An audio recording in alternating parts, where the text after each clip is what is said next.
When I first showed you this watch, I knew nothing about the brand, but it had a really scratched up crystal, so I guess this is a little update and I want to give you more info on it. So the crystal was really scratched up, but good thing about the vintage watches, it's almost always a plastic one. It's acrylic, or so you can easily polish it out. But I still don't know much about the brand, because it's obscure to me, and if you know anything about my channel, I showed you a lot of those obscure brands which were founded, or basically vintage brands that were killed by the quartz crisis in the 70s. And the same case with this brand is that the only little bit of info I could manage to find was that they were founded in 1903, registered around 30s, I don't know, and they were ceased to be in the 70s. So I guess we can say the quartz crisis killed them. So Nisus, and this is a Nisus watch. Although I don't know anything about brand other than that, I think this is the very cool watch and represents everything I like about watches. And not just vintage watches, I like everything. This is everything I like about watches. First of all, it's a mechanical chronograph, and if you want to call yourself any sort of horological enthusiast, you need to appreciate mechanical chronograph.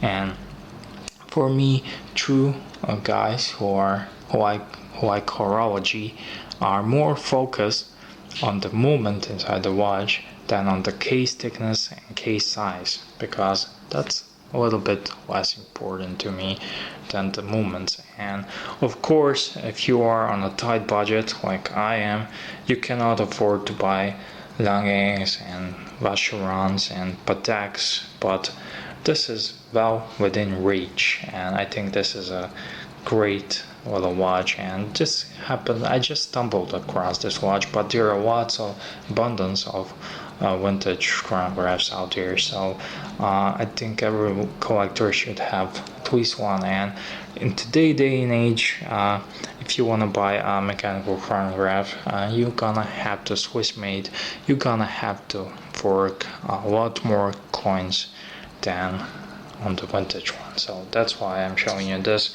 And now I'm gonna focus a little bit about the watch. It has a full stainless steel case.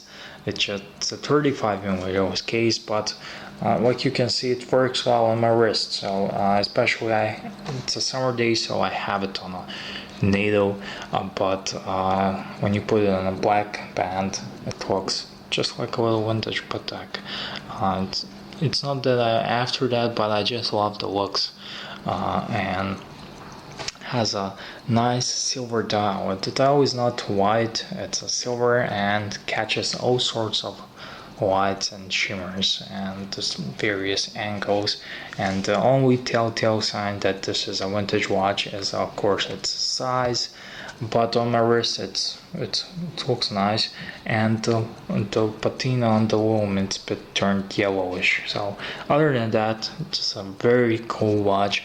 And what I like about it, has a little inner bezel with a tachymeter scale on it, so it's discreet and nice, but gives that edge and deftness to the overall watch. And the sub dials here, which are, this is a watch that was powered by a Landeron, they're a little bit depressed into the dial, and it's just gorgeous watch. Okay, just readjust the angle and a little bit of show, and it has a raised glass here. And I just wanna, this is of course a manual wind chronograph, so that's what I like. Chronographs and real time are basically two of my favorite complications, and it's so much fun to wound this watch as well. And this is powered by a Landeron movement, and The easiest way to differentiate when you don't look inside the watch is the difference between Landeron and Valjoux movements and standard chronographs is that you start the chronograph on the top pusher, but that's the only operation for this one, and when you want to stop it you use the bottom and you reset it with the bottom pusher. So it's really nice watch, and I like it. There is no date in it, so I hate setting dates, especially when you have so many watches. It's a pain in the butt to set all the days, and I just want to show you the movement inside. So this is guts of it, inside of it, and it's a Landeron 248 caliber. It's a cantilever chronograph, and it's just beauty to watch. I appreciate watches because of this.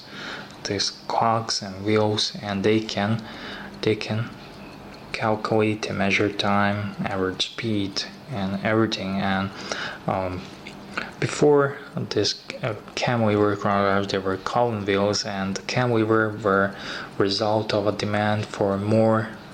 They were result of a more demand for this watches, and if you don't appreciate all these clocks and wheels, you can certainly appreciate that back in the days when there were no computers, these watches had a much larger application, from military applications to the sports, racing,